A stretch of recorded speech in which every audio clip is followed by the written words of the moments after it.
ইতিমধ্যেই বর্ণাঢ্য শোভাযাত্রার মাধ্যমে আমাদের মধ্যে এসে উপস্থিত হয়েছে আমাদের কলেজের ভারপ্রাপ্ত অধ্যক্ষ শ্রদ্ধেয় স্যার পার্থপ্রতিম চক্রবর্তী মহাশয় এবং আমাদের কলেজের ইংরেজি বিভাগের শিক্ষিকা শ্রদ্ধেয়া ম্যাডাম দেবযানী মুখার্জি মহাশয়া।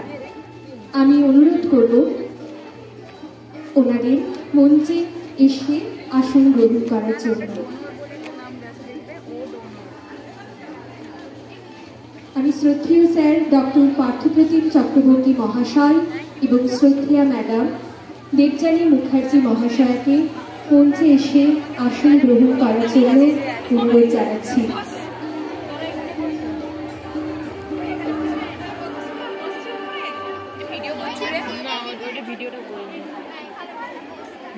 ইতিমধ্যেই আমাদের মধ্যে এসে উপস্থিত হয়েছে ডক্টর পার্থপ্রতিম চক্রবর্তী মহাশয় স্যার, ভারপ্রাপ্ত অধ্যক্ষ এবং শ্রদ্ধেয়া ম্যাডাম দেবযানী মুখার্জি মহাশয়া, deputy registrar of our college and associated professor of English.